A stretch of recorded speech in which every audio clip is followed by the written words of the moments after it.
अगर मोहब्बत को लफ्जों में ढालना हो तो कौन सी भाषा सबसे खूबसूरत लगेगी। अगर जज्बातों को शायरी में उतारना हो तो कौन सी जुबान सबसे ज्यादा असरदार होगी। कुछ शायरी है। हजारों ख्वाहिशें ऐसी कि हर ख्वाहिश पे दम निकले, बहुत निकले मेरे अरमान लेकिन फिर भी कम निकले। तू हिंदू बनेगा न मुसलमान बनेगा, इंसान की औलाद है इंसान बनेगा। मुझसे पहली सी मोहब्बत मेरे महबूब न मान। ये शायरी किसी मजहब की नहीं है, ये इंसानों की भाषा है, ये मोहब्बत की जुबान है, ये इश्क की जुबान है, ये क्रांति की जुबान है। बॉलीवुड के 90% पुराने गाने उर्दू में लिखे गए थे। याद करिए, अब तुम्हारे हवाले वतन साथियों से लेकर तेरी आंखों के सिवा दुनिया में रखा क्या है। इन गानों की जो नजाकत है, जो एहसास है, वो उर्दू की देन है। अगर उर्दू सिर्फ मुसलमानों की भाषा होती तो राज कपूर, किशोर कुमार, लता मंगेशकर, गुलजार, जावेद अख्तर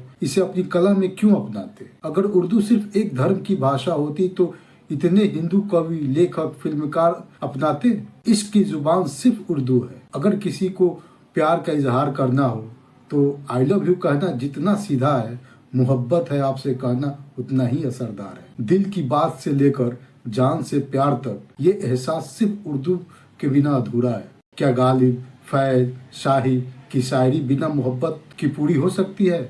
लेकिन ये सिर्फ मोहब्बत और शायरी की जुबान नहीं है, हिंदुस्तान की पहचान भी है। मुगल काल से लेकर आज तक उर्दू ने इस मुल्क की तहजीब, उसकी कला, उसकी संस्कृति को संवारने का काम किया है। उर्दू को बचाने का मतलब सिर्फ एक भाषा को बचाना नहीं है, बल्कि एक पूरी तहजीब, पूरी संस्कृति, विरासत को बचाना है। लेकिन अब सरकारी इमारतों से उर्दू गायब हो रही है। पहले रेलवे स्टेशनों, बस स्टैंड, सरकारी दफ्तरों और अस्पतालों में हिंदी, अंग्रेजी और उर्दू तीनों भाषाओं में बोर्ड होती थी, लेकिन अब धीरे धीरे उर्दू हटाई जा रही है। स्कूलों से उर्दू खत्म हो रही है। पहले सरकारी स्कूलों में उर्दू टीचर्स की भर्ती होती थी, अब वैकेंसी कम कर दी गई है। कई राज्यों में उर्दू को वैकल्पिक भाषा बना दिया गया है, जिससे सीखने वाले बच्चे घटते जा रहे हैं। कई राज्यों में उर्दू के पद खत्म हो रहे हैं।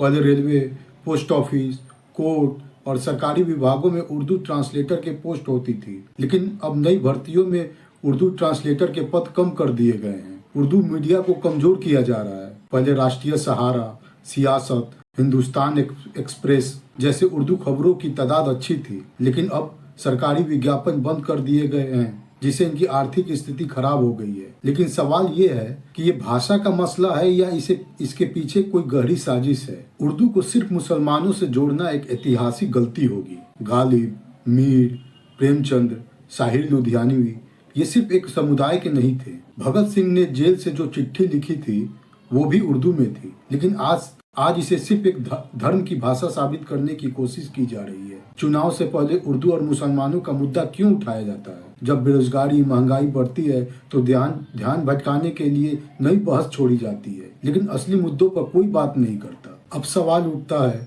समाज को क्या करना चाहिए। डरने के बजाय समझदारी से जवाब देना होगा। उर्दू को सिर्फ मजहब से जोड़ने की बजाय इसे अपनी संस्कृति, पहचान के रूप में देखना होगा। सोशल मीडिया पर सिर्फ रिएक्शन देने के बजाय खुद नैरेटिव बनाना होगा। एजुकेशन, बिजनेस और टेक्नोलॉजी पर फोकस करना होगा ताकि समाज मजबूत बन सके। अपनी भाषा और विरासत को गर्व के साथ अपनाना होगा, न कि सिर्फ बचाव में आकर सफाई देनी होगी। अगर हम खुद ही अपनी विरासत को भूल जाएंगे तो कोई और कैसे बचाएगा। जब एक भाषा को निशाना बनाया जाता है तो समझिए कि असली मुद्दा कुछ और है। उर्दू सिर्फ एक भाषा नहीं बल्कि हिंदुस्तान की पहचान है। इसे बचाने के लिए सियासत नहीं, समझदारी की जरूरत है। अगर आप हमारी बातों से सहमत हैं तो वीडियो को लाइक करें, शेयर करें और अपनी राय कमेंट में जरूर बताएं।